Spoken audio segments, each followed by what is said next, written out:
Today, I'm going to be talking to you about a familiar Supreme Court case called the Brown versus the Board of Education. Is the saying separate but equal truly mean it's equal? Should Black children attend all white schools? This is what African American families struggled with every day.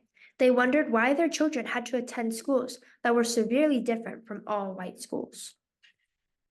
Oliver Brown, the father of Linda Brown, saw an incredible decrease in her energy every time she got home from school.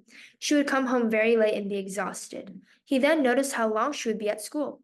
Linda would wake up extra early every morning and walk to her bus stop. Then the bus would take her to the all-black school across the city, which was a very long bus ride just to get there. She was gone pretty much the whole day. So Oliver chose to go to the principal at the all-white school to see if he can enroll Linda there, since it was closer to their house and it offered a better education. The principal rejected the offer because they couldn't integrate. Only white children could attend the all-white schools. This issue was the start of the huge case that Thurgood Marshall, the head of the NAACP, took responsibility for. He took upon the case because he was a strong civil rights activist who believed in challenging the statement, separate but equal. Thurgood Marshall was a strong advocate for helping overturn the previous Supreme Court case, Plessy versus Ferguson. However, one thing was still in the way. The Jim Crow laws and the case Plessy versus Ferguson laws allowed for segregation. These laws were named after a Black TV show character that was derogatory towards African Americans. The laws, which existed for about 100 years from the post-Civil War era until 1968, were meant to marginalize African Americans by denying them the right to vote, hold jobs, get an education, or other opportunities. Those who attempted to defy the Jim Crow laws often faced arrest, fines, jail sentences, violence, death, and these went against the Reconstruction Amendments. The Reconstruction Amendments were the 13th, 14th, and 15th Amendments. The 13th Amendment abolished slavery. The 14th Amendment allowed African Americans to be citizens, and the 15th Amendment allowed them to have the right to vote. So these new laws went totally against the previous amendments. Imagine gaining these rights and then having it stripped from you just because of the color of your skin. Since their rights were stripped from them, they were left with the scraps. Segregation was legalized, and Black children had to go to different schools than white children. The schools were very different compared to the rest. The government barely funded the Black schools, whereas the all-white schools had everything. They had the latest technologies and a new curriculum.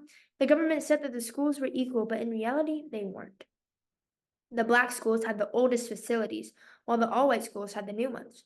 So was the term separate but equal true? Eventually, in 1952, the case was appealed by the Supreme Court. The Supreme Court gathered 5 more other national cases involving desegregated schools and combined them into one case called the Brown versus the Board of Education, hence the name being Brown since Oliver Brown was the main plaintiff of the case. Thurgood Marshall and his team fought continuously until the Supreme Court cracked. Finally, in 1954, the Supreme Court Justice Earl Warren announced its unanimous ruling declaring separate educational facilities are inherently unequal. After years of fighting for equal rights, the fight was over. Or so we thought. After the whole trial, the white families were furious. They protested, saying, "Close mixed schools, and all we want for Christmas is a white school. They go or we go," and curses the man who integrates. These protests eventually became out of hand. People started cults to try and kill Black people. Our nation was not safe anymore for African Americans. Even state governments got involved and started a massive resistance. They decided to close all white schools because they wanted to prevent integration.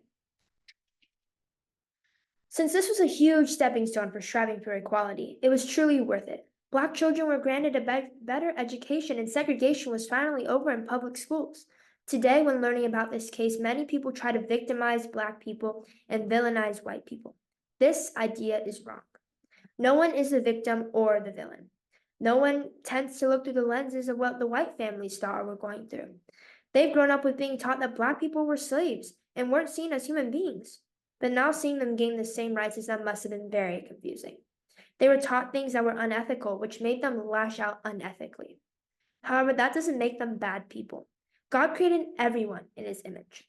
For it says in Genesis 1 verse 27, "So God created man in his own image. In the image of God he created him. Male and female he created them." God created each of us differently. We each have different eye colors, skin colors, hair colors, and heights. He also states in Psalm 133 verse 1, "How good and pleasant it is when God's people live together in unity."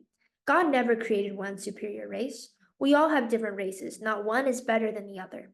He made us all equal and loves us all equally. He also wants us to love others with that same kind of love, such as in Romans 12, verse 9 through 10, which states, "Let love be genuine. Abhor what is evil. Hold fast to what is good. Love one another with brotherly affection. Outdo one another in showing honor."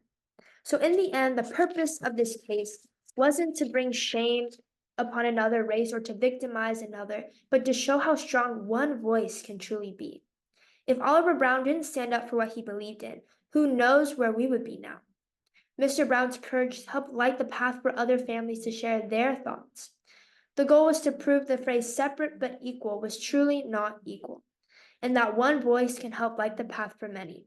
So speak up and challenge what you think is wrong because you never know where that one challenge can lead you. Thank you.